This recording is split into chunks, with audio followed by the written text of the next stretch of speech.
بسم اللہ الرحمن الرحیم۔ جو شخص بھی بڑی عید سے پہلے یہ وظیفہ کر لے گا، اس شخص کا ہر جائز کام، ہر جائز حاجت عید آنے سے پہلے پوری ہو جائے گی۔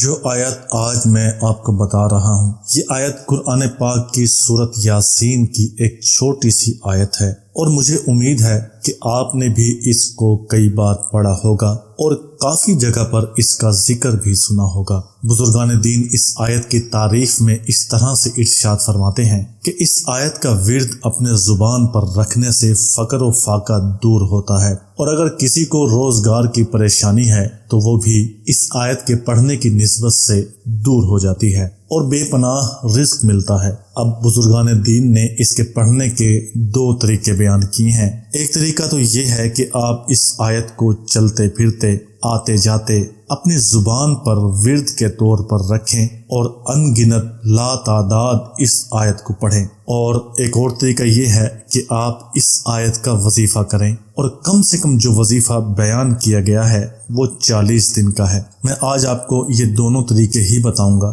کہ آپ نے ان دونوں طریقوں میں سے کوئی ایک طریقہ کس طریقے سے پورا کرنا ہے، اور ایسا نہیں ہے کہ کوئی طریقہ اس میں درجے میں کم ہے۔ دونوں طریقے میں سے کوئی بھی طریقہ آپ اپنا سکتے ہیں۔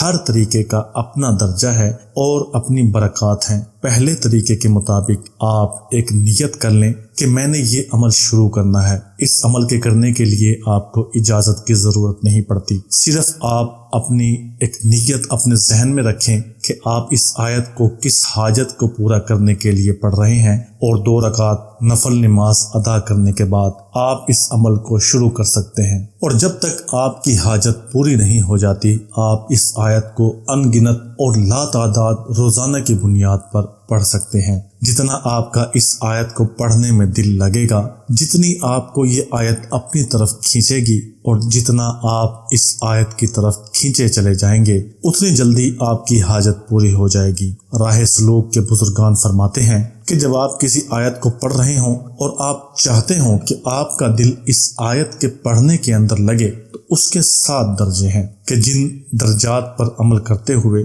آپ اس آیت کی روح تک پہنچ جاتے ہیں، اور وہ آیت اور اس کے اوپر مقرر فرشتے آپ کے اوپر مہربان ہو جاتے ہیں اور آپ کے لیے دعا کرتے ہیں۔ اب وہ 7 درجے اگر میں آپ کو بتانے لگ جاؤں تو یہ ویڈیو بہت لمبی ہو جائے گی۔ میں آپ کو مختصراً اس کے بارے میں بتا دیتا ہوں، اور اگر آپ مکمل تفصیل جاننا چاہتے ہیں تو کمنٹس میں مجھے بتائیں، میں ایک ویڈیو اس کے اوپر بھی بنا دوں گا کہ آپ اگر کسی آیت کی روح تک پہنچنا چاہتے ہیں اس کا کیا طریقہ کار ہے۔ سب سے پہلا درجہ کسی آیت کی روح تک پہنچنے کا یہ ہے، اور یہ بھی ضروری نہیں کہ آپ کسی آیت پر ہی اس طریقے کو لگائیں۔ آپ کوئی بھی عمل کر رہے ہوں، اگر آپ اس طریقے کو لگائیں گے تو انشاءاللہ اس کلمے کی، اس آیت کی روح تک آپ پہنچ جائیں گے۔ اور جب کسی آیت کو یا کسی کلمے کو اپنے زبان سے ادا کر رہے ہوں تو آپ نے اس کلمے کو آنکھیں بند کر کے کہیں پر لکھا ہوا دیکھنا ہے۔ آنکھیں بند کر کے دیکھنا اس کا پہلا درجہ ہے،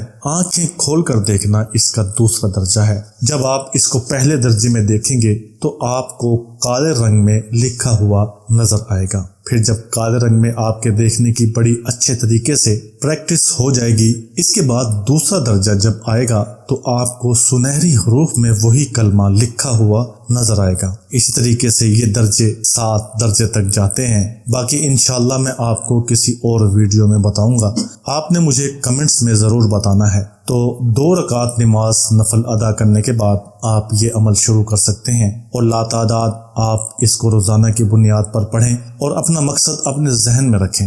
جیسے ہی آپ کو مقصد میں کامیابی مل جائے، آپ یہ عمل کرنا چھوڑ دیں، اور اگر آپ اس عمل کو 1 سال تک کر لیتے ہیں تو آپ اس آیت کے عامل بن جائیں گے۔ آپ جو کچھ بھی اپنے ذہن میں سوچیں گے، جس چیز کی بھی کرنے کی نیت کریں گے، جو بھی ارادہ آپ اپنے دل میں کریں گے، وہ آپ کے سوچتے ہی اس آیت کے عامل ہونے کی نسبت سے پورا ہو جائے گا۔ بزرگان دین فرماتے ہیں کہ اگر کوئی شخص کسی بھی آیت کو، کسی بھی سورت کو لگاتار 1 سال تک پڑھتا ہے تو وہ اس آیت اور اس سورت کا عامل بن جاتا ہے، اور اس طرح کے عمل کرنے میں کسی کی بھی اجازت لینے کی ضرورت نہیں پڑتی۔ بس آپ کو ایک چھوٹا سا کام کرنا ہوتا ہے کہ آپ کو استخارہ کرنا پڑتا ہے اور اللہ تعالیٰ کی طرف سے اجازت ملنے کا انتظار کرنا پڑتا ہے، جو کہ پہلی رات یا دوسری رات یا تیسری رات آپ کو مل جاتی ہے۔ اس کے بعد آپ اس عمل کو شروع کرتے ہیں۔ کسی بھی عمل کو کرنے سے پہلے آپ کو استخارہ کرنا ضروری ہوتا ہے۔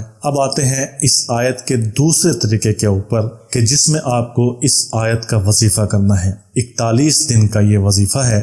باوضو ہو کر آپ نے جائے نماز پر بیٹھ جانا ہے۔ کوشش کریں کہ عمل شروع کرنے سے پہلے صدقہ لازمی کر دیں۔ جائے نماز پر بیٹھنے کے بعد آپ نے 11 مرتبہ درود شریف پڑھنا ہے، اور یہ آیت سلام قولا من رب الرحیم کو 1100 مرتبہ پڑھنا ہے، اور اس کے بعد 11 مرتبہ درود شریف پڑھنا ہے۔ یہ آپ کا ایک دن کا عمل ہو گیا۔ اسی طرح سے آپ نے یہ عمل 41 دن تک متواتر کرنا ہے۔ اللہ تعالیٰ کی ذات سے قوی امید ہے کہ آپ کا کام پہلے 7 دنوں کے اندر ہی ہو جائے گا۔ اس وظیفے کو کرنے کا وقت آپ نے مقرر نہیں کرنا۔ آپ دن میں کسی وقت بھی اس وظیفے کو کر سکتے ہیں، مگر اگر آپ نے پہلے دن اس وظیفے کو ظہر کے وقت کیا ہے تو آپ دوسرے دن اس وظیفے کو عشاء کے بعد بھی کر سکتے ہیں۔ ضروری نہیں ہے آپ دوسرے دن بھی اس عمل کو ظہر کے بعد ہی کریں، اور اگر آپ کی مراد کچھ ہی دنوں میں پوری ہو جاتی ہے تب بھی آپ نے اس عمل کو 41 دن تک لازمی کرنا ہے اور اس عمل کو چھوڑنا نہیں ہے۔ کسی بھی وظیفہ کرنے میں اور کوئی بھی چھوٹا عمل کرنے میں یہی فرق ہوتا ہے کہ وظیفے کی تعداد اور ایام آپ نے پورے کرنے ہوتے ہیں۔ اب جو میں نے آپ کو اس آیت کے پڑھنے کی تعداد 1100 بتائی ہے، آپ اس تعداد کو جتنا بڑھاتے جائیں گے اتنا ہی آپ کا کام جلدی ہوگا، دیر پا ہوگا اور مؤثر ہوگا۔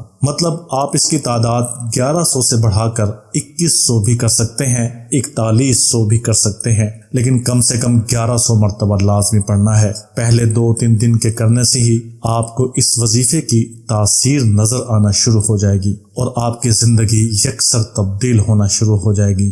رزق کے دروازے کھلنا شروع ہو جائیں گے، اللہ تعالیٰ کی رحمت کے دروازے آپ کے اوپر کھل جائیں گے، غیبی مدد آنا شروع ہو جائے گی، ہر کام میں برکت ہونا شروع ہو جائے گی، جس چیز کو ہاتھ لگائیں گے سونا بننا شروع ہو جائے گی۔ اگر کاروبار میں ابھی تک نقصان ہو رہا تھا تو جس دن آپ وظیفہ شروع کریں گے اس کے 2-3 دن کے اندر ہی آپ کے کاروبار میں نقصان ہونا بند ہو جائے گا۔ ایسے ہی نہیں بزرگ اس آیت کی تعریف کرتے، اس آیت کی بہت بڑی خاصیت ہے، اس لیے میں آپ تمام دوستوں سے گزارش کرتا ہوں کہ اس آیت کے وظیفے کو لازمی کریں اور اپنی زندگیوں میں اس آیت کو شامل کر لیں، اور صدقہ جاریہ کی نسبت سے اس آیت کو، اس وظیفے کو آگے ضرور شیئر کریں۔ واٹس ایپ گروپس کے اندر بھی شیئر کر دیں گے تو جو بھی آپ کے شیئر کیے ہوئے لنک سے اس کو پڑھے گا تو آپ کو اس کا ثواب آپ کے مرنے کے بعد بھی ملتا رہے گا۔ اللہ حافظ۔